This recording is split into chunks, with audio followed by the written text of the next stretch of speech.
जैनधर्मोऽस्तु मङ्गलम्। ओंकार बिंदु संयुक्तं नित्यं जायन्ति योगिनः। कामदं मोक्षदं चैव ओंकाराय नमो नमः। अहोपकार चिन्वर्णो कुंदनो ध्वनि दिव्यनो जीन कुंद ध्वनि आप्या अहो आ गुरु काननो। तुझ ज्ञान ध्यान नो रंग अमया दर्श रहो। ओ शिव पद तक तुझ संग माता हाथ ग्रहो।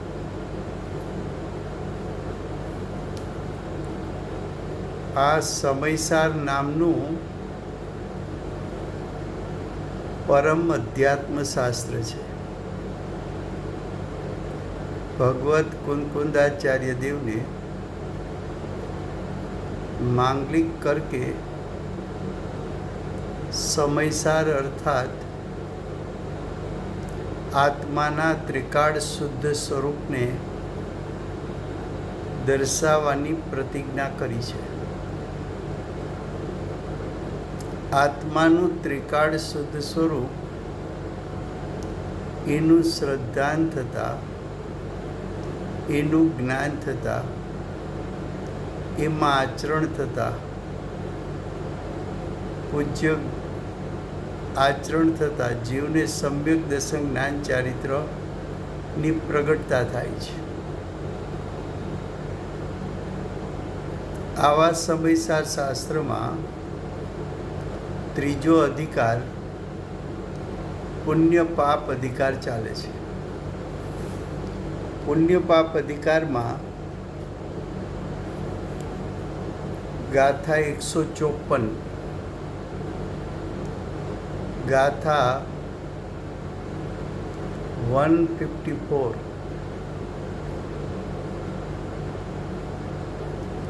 अब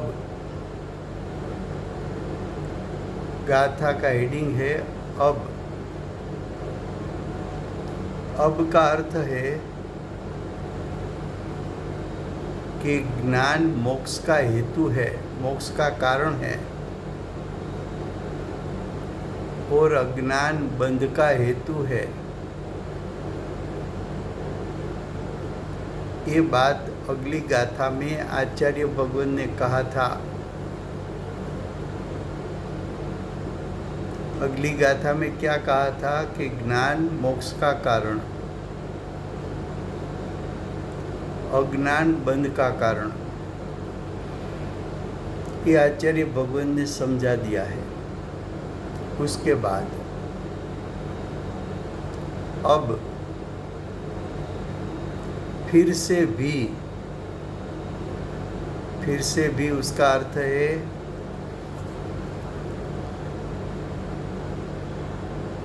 कि अगली गाथा में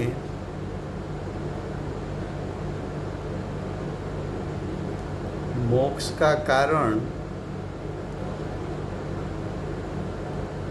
ज्ञान और बंध का कारण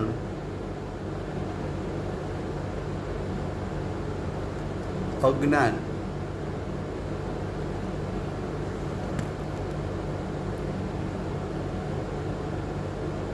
इतना सिद्ध किया, फिर भी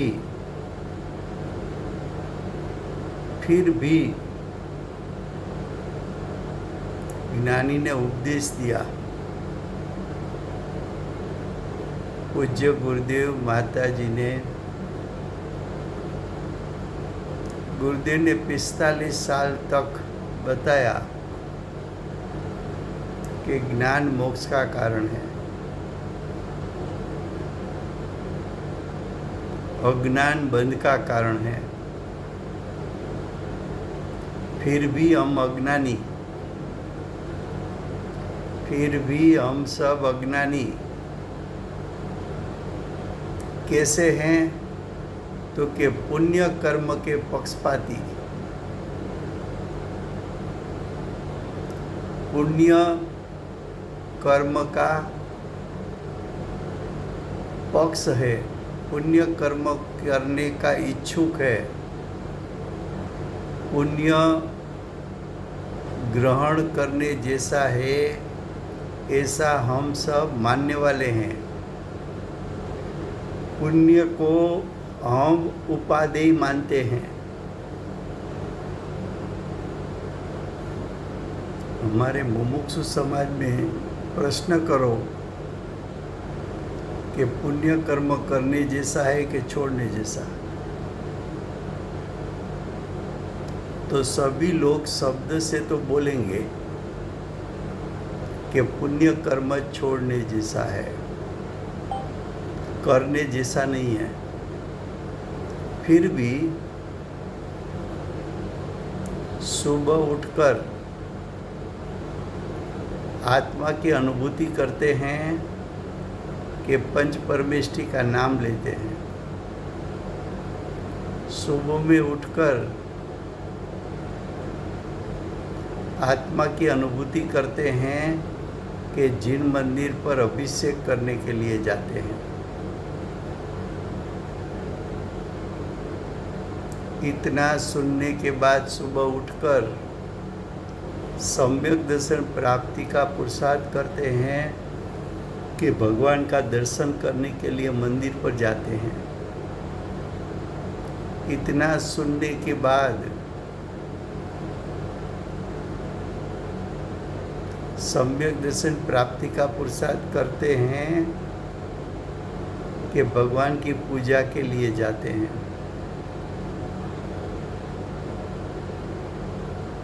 तो कि तू पुण्य कर्म का पक्षपाती है,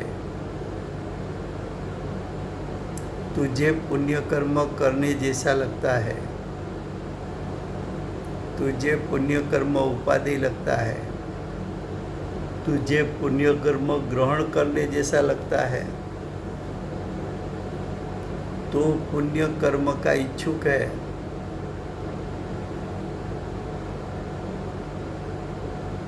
तूने पुण्य कर्म को ही नहीं किया, पुण्य कर्म को त्यागा नहीं, पुण्य कर्म को छोड़ा नहीं, पुण्य कर्म को गौण किया नहीं।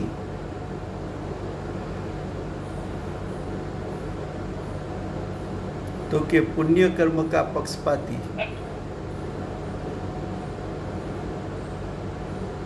को समझाने के लिए उसका यानी अज्ञानी मिथ्या दृष्टि का दोष बताते हैं। गलती कहाँ है अज्ञानी की? तो कि पुण्य कर्म में हित बुद्धि किया, वही उसकी गलती है। पुण्य कर्म को शब्द में बोलता है कि छोड़ने जैसा है, फिर भी प्रत्येक समय पुण्य कर्म करने के लिए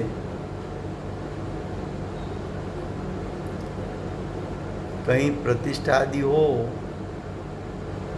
5-25 हज़ार रुपया लिखाया और उसमें सहभागी हुआ तो उसको लगता है कि चलो मैंने अच्छा कार्य किया। तब उसको ये नहीं लगता है कि ये शुभ भाव है और ये शुभ भाव तो छोड़ने जैसा है।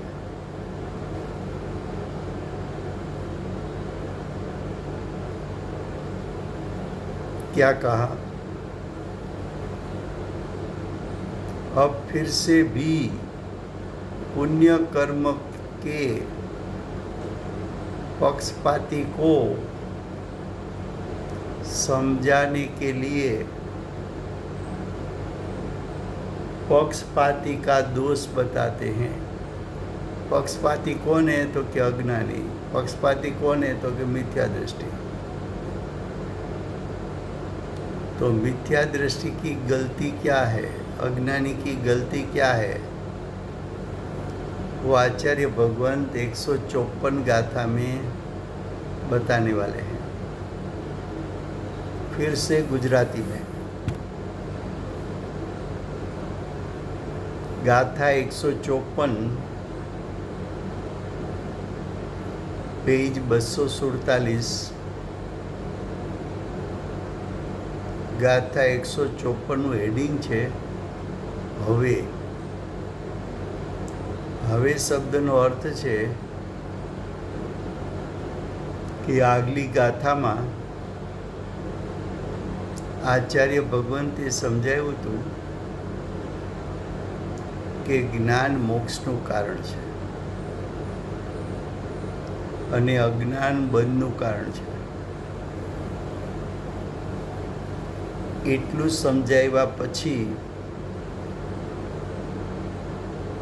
ફરી પાછા ભગવત કુંકુંદાચાર્ય દેવ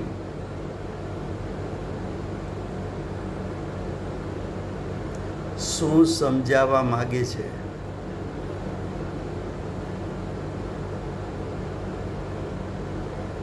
તો કે જ્ઞાન મોક્ષનું કારણ છે ને અજ્ઞાન બંધનું કારણ છે.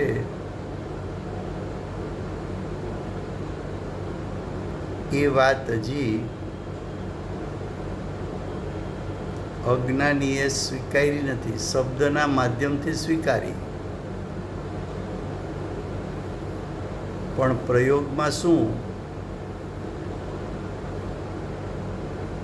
આટલા વર્ષથી ગુરુદેવના પ્રવચન સાંભળતા હોય અને સભામાં કોઈને પ્રશ્ન કરીએ કે પુણ્ય કર્મ રાખવા જેવું છે કે છોડવા જેવું, પુણ્ય કર્મ ગ્રહણ કરવા જેવું છે કે ત્યાગ કરવા જેવું, પુણ્ય કર્મ ઉપાદેય છે કે હેય છે, તો કદાચ બધા એમ કહી દે કે પુણ્ય કર્મ છોડવા જેવું છે, ત્યાગવા જેવું છે, હેય છે. એ શબ્દમાં તો બોલ્યા,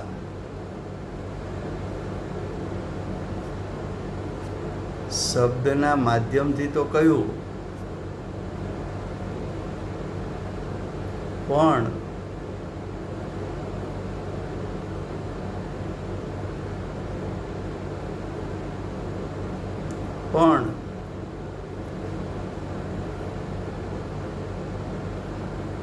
સવારમાં ઉઠતાની સાથે જ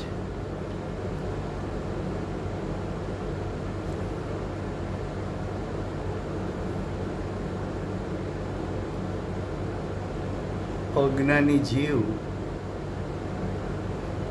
પંચ પરમેષ્ઠીનું નામ લેવું જોઈએ.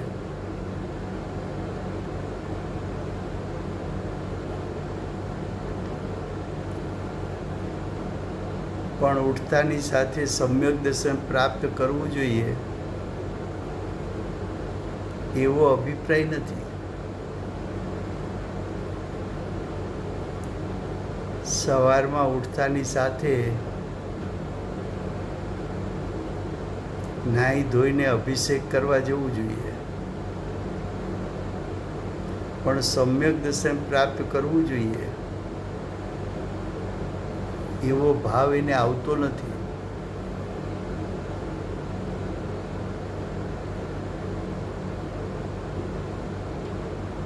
સવારમાં ઉઠતાની સાથે નાહી ધોઈને ભગવાનના દર્શન કરવા જવું જોઈએ, પૂજા કરવા જવું જોઈએ,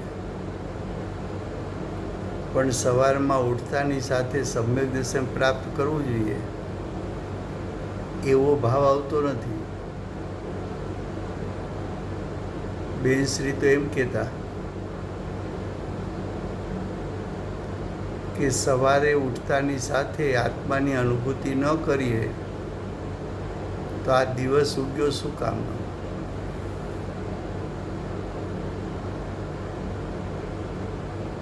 બોલે છે કે પુણ્ય કર્મ ત્યાગવા જેવું છે,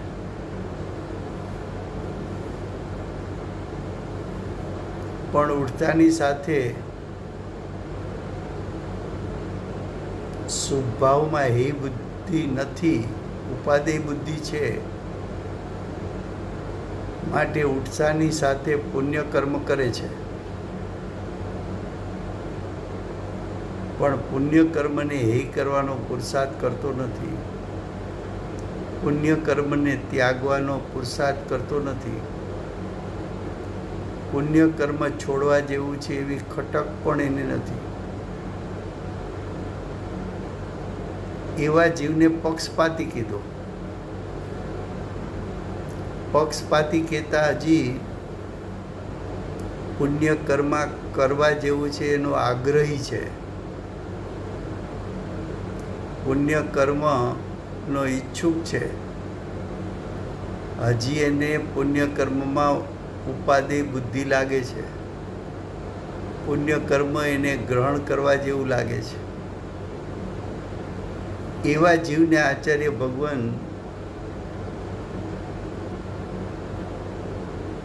આ પુણ્ય કર્મ કર્મા જેવું છે એનો દોષ હોવાથી પુણ્ય કર્મને દોષ તરીકે આચાર્ય ભગવાન આ ગાથામાં દર્શાવે છે.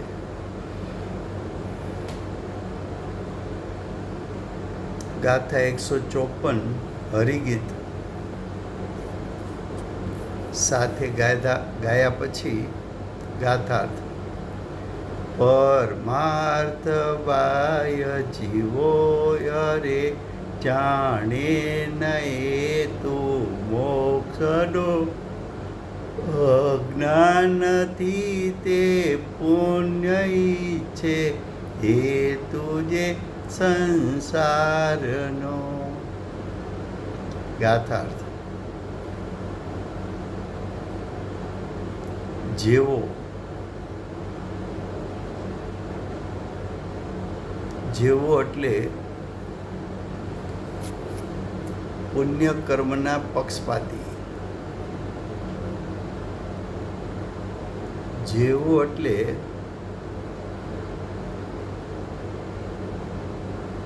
પુણ્ય કર્મના પક્ષપાતી, પરમાર્થથી, પરમાર્થી એટલે વિતરાગ માર્ગથી, પરમાર્થી એટલે વિતરાગતાથી બાહ્ય છે.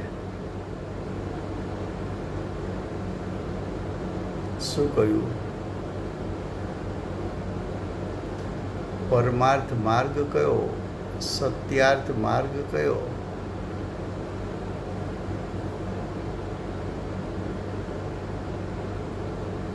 તો કે સત્યાર્થ માર્ગ તો રત્નત્રયની પ્રાપ્તિ કરવી અને એનું ફળ મોક્ષની પ્રાપ્તિ કરવી. પરમાર્થ માર્ગ કયો? તો કે સંવર નિજરા, ભાવ સંવર, ભાવ નિજરા પ્રગટ કરવું અને એનું ફળ મોક્ષની પ્રાપ્તિ કરવી.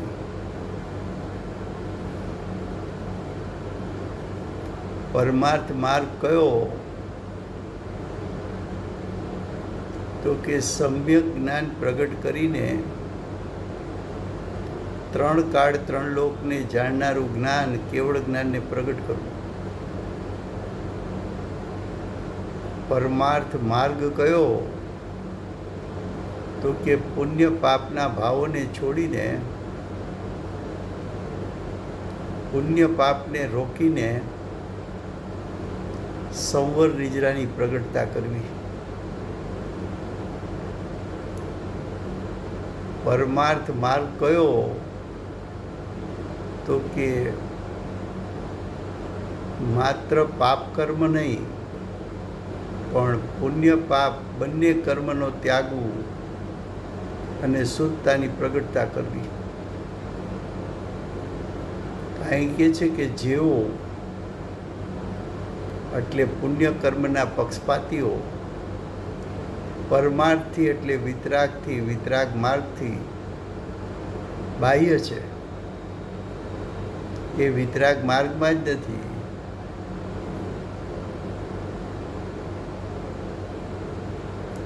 તેઓ તેઓ એટલે પુણ્યકર્મના પક્ષપાતીઓ કહો,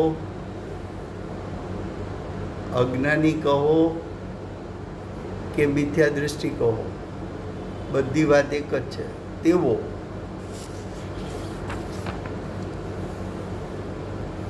મોક્ષના હેતુને નહીં જાણતા થકા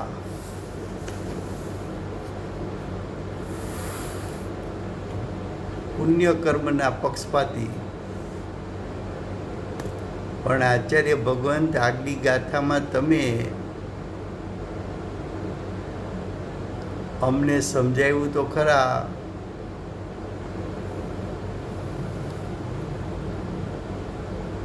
કે જ્ઞાનથી મોક્ષની પ્રાપ્તિ થાય છે ને અજ્ઞાનથી બંધ પ્રાપ્ત થાય છે. તો પછી એમ કેમ કહ્યું કે અમે મોક્ષના હેતુને જાણતા નથી?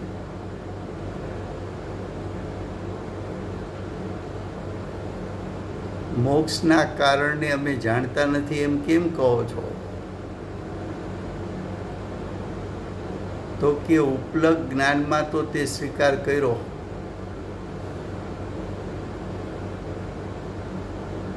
પણ પ્રત્યેક સમયે ઉત્પન્ન થતા પરિણામ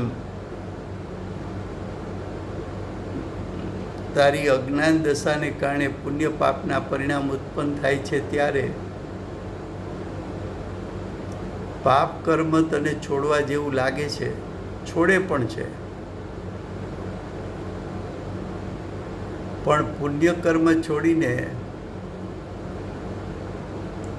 વિતરાગતાની પ્રગટતા કરવું, પુણ્ય કર્મને હે કરવું,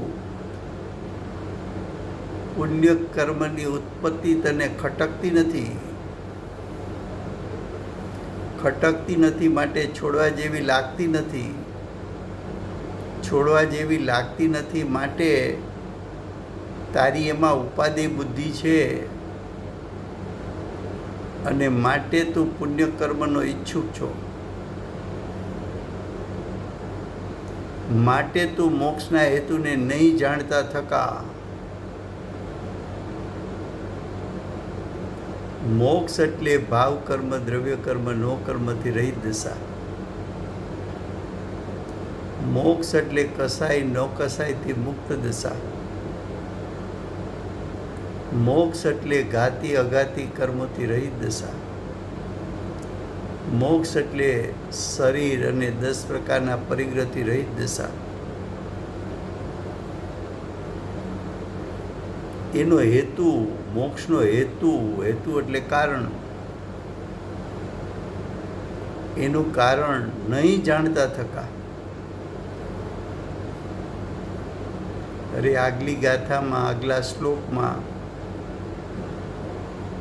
આપે તો સમજાવ્યું કે જ્ઞાન મોક્ષનું કારણ છે ને અજ્ઞાન બંધનું કારણ છે. તો પછી આપ એમ કેમ કહો છો કે અમે મોક્ષના હેતુને જાણતા નથી?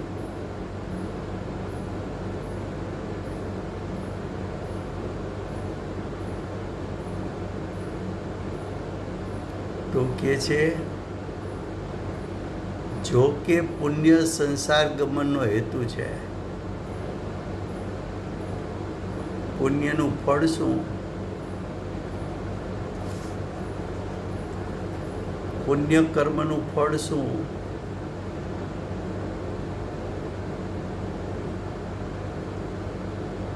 ભાવ પુણ્ય કર્મનું ફળ શું?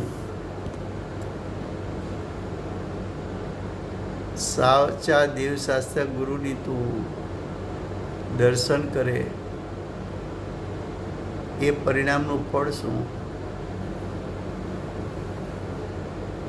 તીર્થંકર પરમાત્માના અભિષેક કરે એનું ફળ શું? પંચ પરમેષ્ઠીની પૂજા કરે એનું ફળ શું? વ્રત તપ સંયમ પાડે તો એનું ફળ શું? તો કે સંસાર ગમન. સંસાર કોને કેવો? તો કે મોહ રાગ દ્વેષની ઉત્પત્તિ એ સંસાર. સંસાર કોને કહેવો? તો કે ચાર ગતિ એ સંસાર. સંસાર કોને કહેવો? પંચ પરાવર્તન કરવું.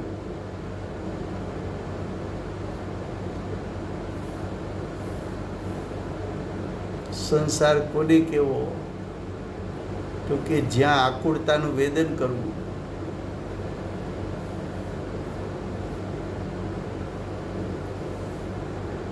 આ તે પુણ્ય કર્મ કર્યું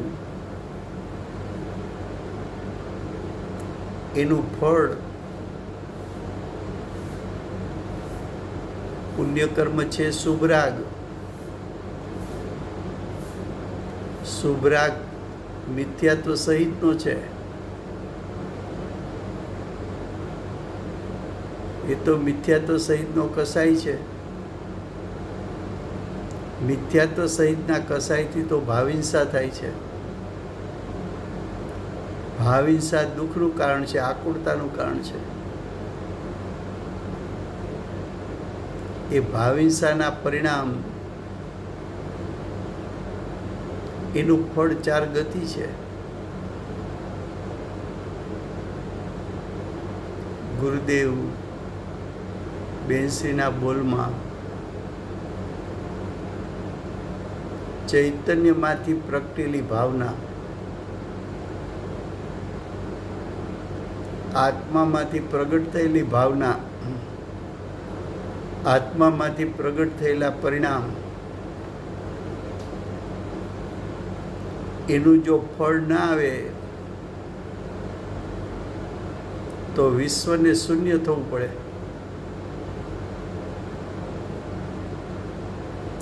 પાપરૂપી ચૈતન્યમય પરિણામ કર્યા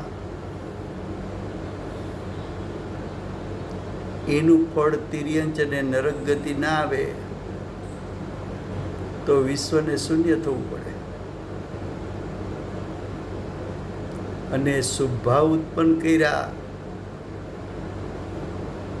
અને એનું ફળ મનુષ્ય અને દેવગતિ ના આવે તો વિશ્વને શૂન્ય થવું પડે. પુણ્ય પાપનું ફળ ચાર ગતિ ના આવે તો ચાર ગતિ જ ન રહીએ. ચાર ગતિ ન રહીએ તો સંસાર ન રહીએ. સંસાર ન રહીએ તો મોક્ષ માર્ગ કે મોક્ષ માર્ગની પ્રાપ્તિ કે એના ઉપાય એ વિષય જ રહેતો નથી. ચાર ગતિ નથી તો મોક્ષ પણ નથી.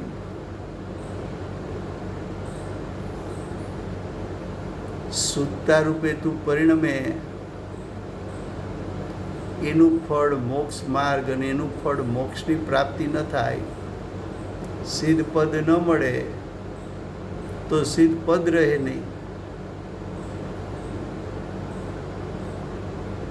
તો કે પુણ્ય સંસારના પ્રવેશનું કારણ છે. સંસાર ગમન. સંસાર ગમન એટલે સંસારમાં પ્રવેશ નો હેતુ કહેતા કારણ છે.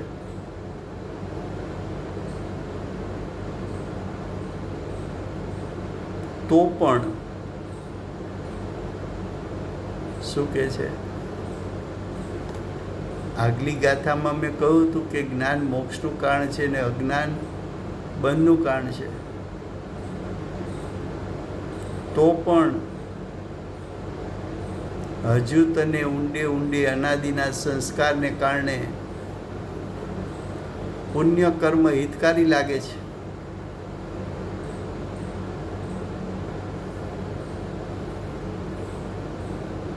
અને પુણ્ય કર્મનો તું પક્ષપાતી થાય છે.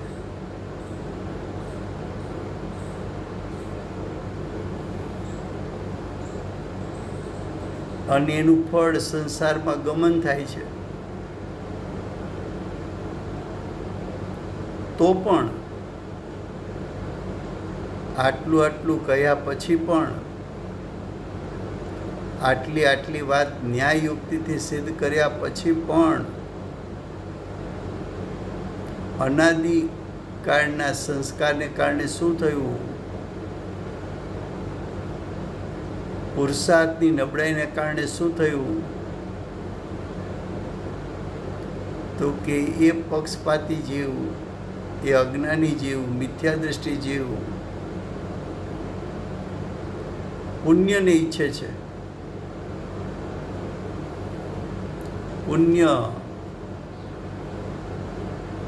પુણ્યને શું માને છે? મોક્ષનો હેતુ જાણે છે. જે પુણ્યનો હેતુ નથી એને પુણ્યનો હેતુ જાણે છે.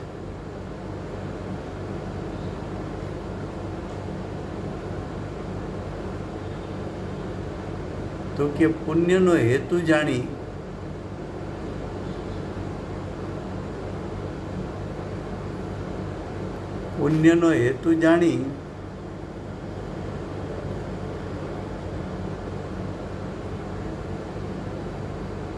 પુણ્ય એને કરવા જેવું લાગે છે.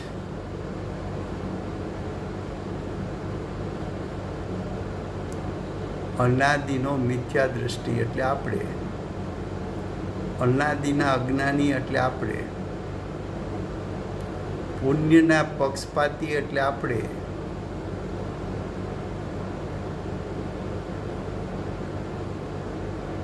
આ ગાથા આચાર્ય ભગવાન મને કહે છે એમ કરીને સાંભળવી, બધી ગાથા. નહીં તો એને એમ થાય કે આ તો પક્ષપાતી હોય એને કહે છે, મને થોડા કહે છે.